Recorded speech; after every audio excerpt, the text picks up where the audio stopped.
لله رب العالمين، والصلاة والسلام على أشرف الأنبياء وخاتم المرسلين محمد وعلى آله وصحبه وسلم. ربنا اغفر لنا ولإخواننا الذين سبقونا بالإيمان ولا تجعل في قلوبنا غلا للذين آمنوا ربنا إنك رؤوف رحيم آمين. لا هر لخزمت فرمودي بستونو داين لشرح 40 نووي كلا درس الرابردو نيوي فرمودة كمان لخزمتي دابوين وتيشك مان خست سر خالكاني لورا وستاين كبيغمبري خو عليه الصلاة والسلام دفرميت ثم قال ألا أخبرك برأس الأمر وعموده وذروة سنامه. معادي كوري جبل رضا ورحمتي خواه لسربي وتمان برسيار لبيغمبر دكا عليه الصلاة والسلام بوك عملو كردوي بلو باي بهشتي بقسمت بيتن ولا آقري دوزق بدور كويتوا هولي أصحابي بيغمبري خواه عليه الصلاة والسلام زياتر تركيز لسر أو ببراستي طالبي دنيا نبون وبو دنيا هوليان نداوة كتي خواي پروردگار دنياشي بقسمت كردون بهشتشي بقسمت كردون. پیغمبری خو علیه الصلاة والسلام دفرمی هر کسیک هر انسانێک داوای بەهەشت لە خوای گەورە بکاتن و بۆ خوای بسڵحێتن و هەموو غەممی دوا ڕۆژ بێ خوای گەورە دنیاکەشی دەداتێ و دوا ڕۆژەکەشی دەداتێ. خوای گەورە لەوانەمان بجێڕێتن یا رب العالمین. لەبەرەوە خۆشەویستانی خۆم تەماشە دەکەین هەتا ئەو سەحابەی کە ئاوی بەدەستی پێغەمبەری دادەکرا عەلەیهی الصلاة والسلام. دائما پێغەمبەری خوا عەلەیهی الصلاة والسلام زۆر بە لطف و بەڕەحم و بەزەیی بووە لەگەڵ هاوڵانی و زۆر ویستویەتی کە دڵیان خۆش کاتن کە لە دەست و نوێژەکەی ئاوی پێدا دەکات تەواو دەبێت دەفەرمێ سەلنی داوام لێ بکە فرسەتە. یعنی ئێستا کابرا بگاتە سەرۆکی وڵاتێکی بڵێ هەرچی داوام لێ دەکەی بۆت دەکەم داوای چی لێ دەکات؟ داوای دنیای لێ دەکات. ئەویش دەفەرمێ أسألك مرافقتك في الجنة. أي پیغمبری خو عليه الصلاة والسلام داوای ئەوەت لێ دەکەم کە لە بەهەشتا لەگەڵت وەدابم. پێغەمبەر عليه الصلاة والسلام تۆزێ ڕادەوەست دەفەرمێ ئەوە غەیڕە دالیک دەی ئەوە مشکلە نییەوە بەڵام غەیری ئەوەی هیچی دیکەت ناوێتن دەفەرمێ هیچی دیکەم ناوێ. ئەی پێغەمبەری خۆ هەرچی لە پێغەمبەری داوا کردبایە بۆی دەکرد لەو دنیای بەڵام داوای دنیای لێ نەکرد. فەرمووی مادامەوەیە هاوکارم بە بە زۆر سوزدەبردن بۆ خوا هاوکارم بە چکۆ هەر ئاسان نییە هاوکاری من بکە لە ژیانی خۆتدا زۆر نوێژ بکە یانی بێجگە لە نوێژەکانی واجب سونەتەکانیش بە مەزبوطی بکە زۆر سوزدە بۆ خوا ببە بۆی کە خوای پەروەردگار تەبارەک و تەعالا ئەو فەزیلەتەت پێ ببەخشیتن و ئەمیش تکات بۆ دەکەم کە لەگەڵە من دابی. لەو مەقتەعەی ئاخری کە پێغەمبەری خوا عەلەیهی الصلاة والسلام دەفەرمێ ثم قال ألا أخبرك دائما تەماشەکە پێغەمبەری خوا عەلەیهی الصلاة والسلام لە وەڵامەکانیدا زۆر تەرکیزی لەسەر ئەو شتانە کردو ئەگەر پرسیاری شتێکت لێ کرد با چی دیکە مەربوطە بەوەی ئیستیفادەی لێ دەکەی نەویشی فەرمووە. یعنی تەماشەکەن لە پرسیاری لێ دەکەن لە ئاوی بەحر لە پێغەمبەری خوا عەلەیهی الصلاة والسلام دەفەرمونەی پێغەمبەری خوا ئێمە لە سەفەرین بەناو بەحردا دەڕۆین ئاوێکی کەممان پێیە ئەو ئاوەگەر دەست و نوێژی پێ بشۆین تێنی دەبین ئەگەر بشی خۆینەوە دەست و نوێژەکەمان پێ ناشورێتن ئایا ئاوی بەحر دروستە دەست و نوێژی پێ بشۆین؟ پرسیاری یەکشتان لێ کردو فەرمووی بەحر ئاوەکەی پاکە و مردارە بۆکەشی هەر پاکە و دەخورێتن یعنی زیادەی پێگوتن بۆی کە ئەوەشتان هەر لە یاد بێ ئەوە شەر مربوطە بەوەی. جا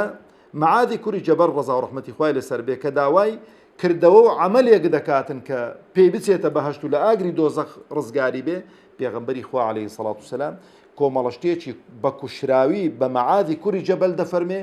ئەگەر ئەو شتانە نەک معاد وەڵامەکە بۆ معادە بەڵام بۆ ئێمەشە ئەگەر ئێمەش ئەو شتانە بکەین دەچینە بەهەشت. ئەو جا دەفەرمێ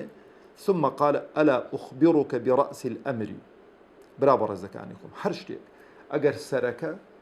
زیندوو نەبێ سەرەکە نەبێ نەدەست و نەقاچ و هیچ شتێکی دیکە ئیش ناکات حیوانات سەری لێکەوە با هەموو قالبیشی ساغ بێ ڕوحەکەی نامێنێت پێغەمبەری خوا عەلەیهی سەڵات وسەلام تەشبیهی جوانی کردووە دەفەرمێ پێت بڵێم بەسەری قەزیەکەی ینی بە شتە گرینگەکە و مهمەکەی و لەگەڵ عەمودەکەی و لەگەڵ چڵە پۆپەکەی سێشتن ئەو سێشتانت ئاگا لێ بیتن یەکەمیان جاویش دەڵێت بەلا یا ڕەسوول الله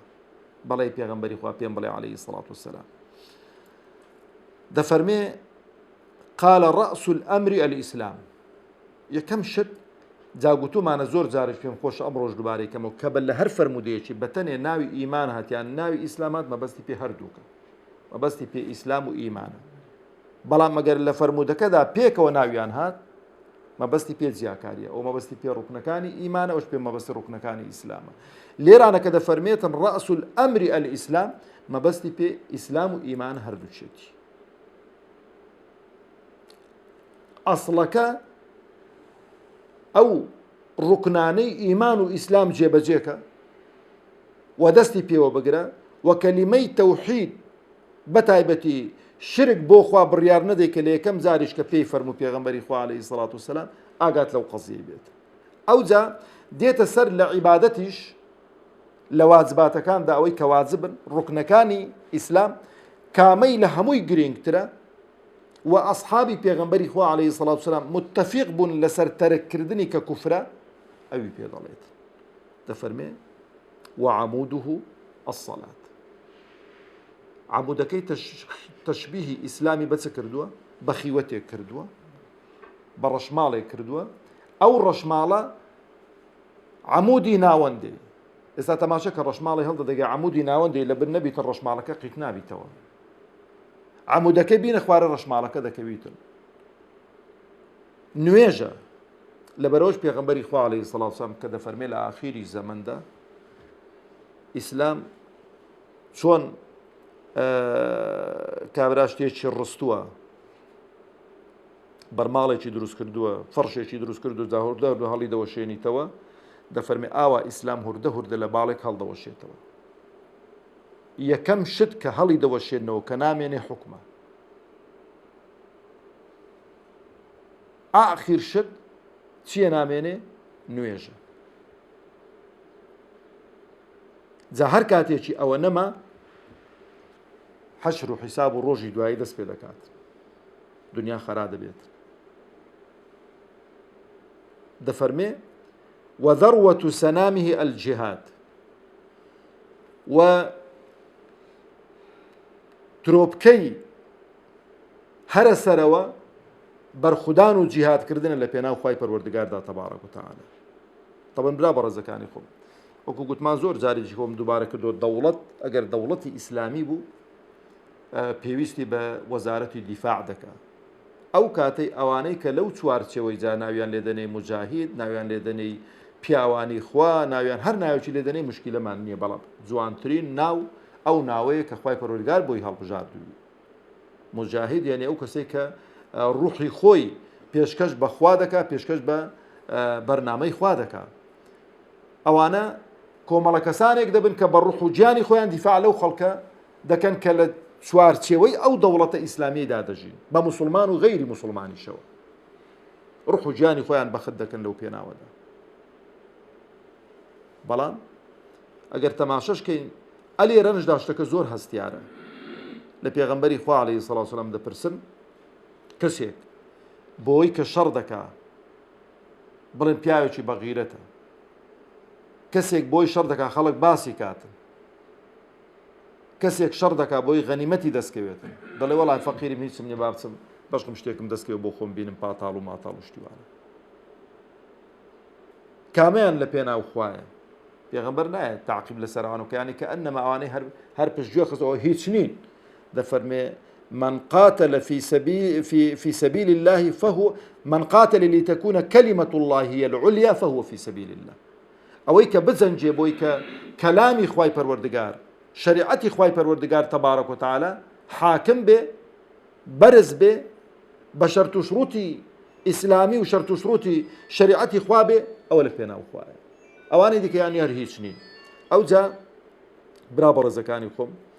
دەفەرمێ ئەلا ئوخبیڕکە بمەلاکی ذلكە كله شتێکت پێ بڵێ معاد کە وەکو بڵێ ئەوانە هەر هەمان ئاوە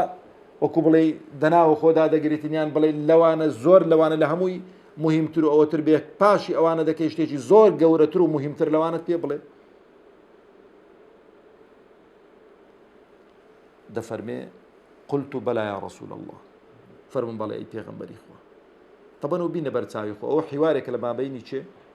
لە مابەینی مەعادی کوڕی جەبەل و پێغەمبەری خوا عەلەیهی سەڵات وسەلام. مەعاد پرسیار دەکا پێغەمبەری خوا عەلەیهی سەڵات وسەلام وەڵام دەداتەوە. مەعاد کاتێک کە پرسیارێکی لە پێغەمبەری خوا کرد عەلەیهی سەڵات وسەلام دەرگەی وەڵامەکانی بۆ پێغەمبەر کردەوە عەلەیهی سەڵات وسەلام. یەک پرسیاری کردو ئەو نەهاتۆ بڵێ ئەدی چی دیکە دی چی دیکە. پێغەمبەر عەلەیهی سەڵات وسەلام ئەو شتانەی کە بە ضەروری زانیوە بۆ مەعادی کوڕی جەبەل و بۆ ئەوانەی دوای مەعادی کوڕی جەبەلیش پێ ڕاگەیاندووی دەفەرمێ ئەلا ئوخبیڕکە بمەلاکی ذلكە كله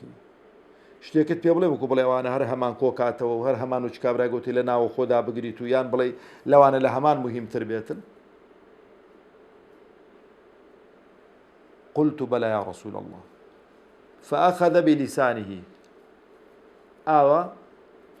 ئەوە جا علەما دەفەرمون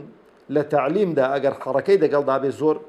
سەرنج ڕاکێشەرترە. یعنی کاتێک کە تو باسیەوە دەکەی کە ئاوا زمانی خۆت دەگری قەت لە بەرچاوی لا ناکەوێت قەت لە بەرچاوی لا ناکەوێت. پێغەمبەری خوا عەلەیهی سەڵات وسەلام فأخذ بلسانه زمانی خۆی دەرینا و زمانی خۆی گرت فەرمووی وقال كف عليك هذا ئاگات ئەلەو زمانەی خۆت بیت ئاگات ئەلەو زمانەی خۆت بیت. قلت يا نبي الله أي پیغمبری خوا صلى الله عليه وسلم وإنا لمؤاخذون بما نتكلم به. چەند مهمە پێغەمبەری خوا عەلەیهی سەڵات وسەلام ئەو شتانێک کە هەڵی بژاردوون پێی بڵێ هەر لە خودی خۆیدا لە کنەوی ئیشکال بووە لە لای مەعادی کوڕی جەبەل قەناعەتی وا بۆ هەرچی کە دەڵێ لەسەر حیساب نییە. ئایا ئەی پێغەمبەری خوا ئەو قسانەی کە دەیکەین لەسەرمان حیسابن محاسبە دەکرێن لەسەریان. فقال ثكلتك أمك وەکو کوردەواری خۆمان دەڵێ دایکت سینگت بۆ بکتێتن یان لە بەرزجیداچی هەڵگیرەی ئەو دوعا نییە توکنیە لە یەکات مەثەلێک بۆ لە ناو عەرەب بەکار هاتووە لە بۆ چییە لە بۆ ڕاچڵەکاندن و لە بۆ بە ئاگاهێنانەوەیە.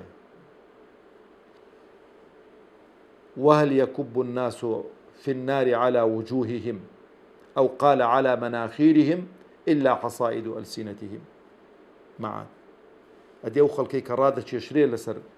دەموچاویان یان لەسەر وەچی گوتی ئاوا لەسەر لووتیان ڕادەچێشرێن و بەرەو ئاگری دۆزەخ دەبرێن ئەدی هەر دروێنەوەی زمانەکانی خۆیان نین. لەبەرەو برا بە ڕێزەکانی خۆم پێغەمبەری خوا عەلەیهی سەڵات وسەلام ڕوح و گیانمان بە قوربانی بێ لە فەرمودەکانی تردا دەفەرمێ هەر کەسێک زەمانەتی زوبان و داوێنم بۆ بکە زەمانەتی چوونە بەهەشتی بۆ دەکەم.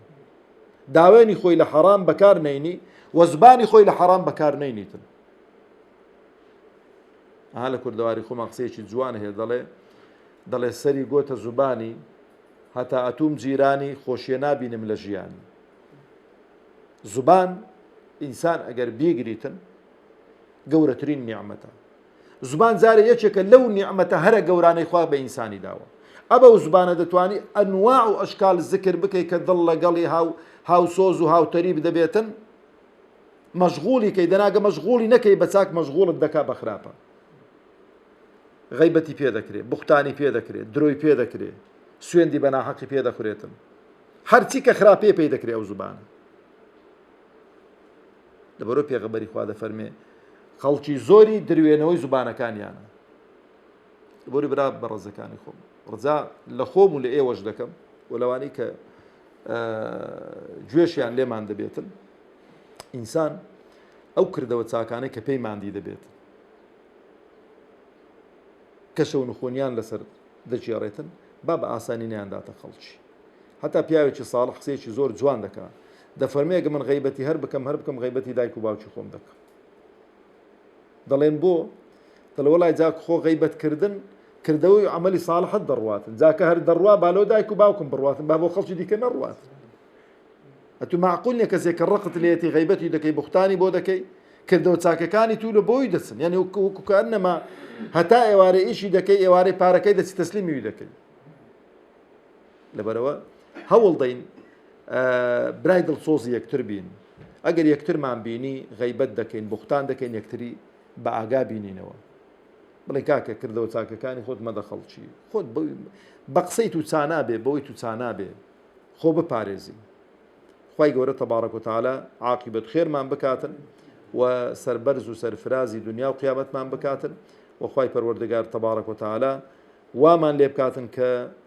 عمل و کردەوەی ساڵحمان لە قسەکانمان زۆرتر بن و خوای پەروەردگار تەبارەک و تەعالا وامان لێ بکات موفقمان بکات ناوەوەمان لە دەرەوەمان پاکتر و باشتر و چاکتر بێ بۆی کە ڕەنگ بداتەوە لەسەر کار و کردەوە عملی ساڵحیشمان والسلام عەلەیکم وەڕەحمەتوڵڵاهی وبەڕەکاتوه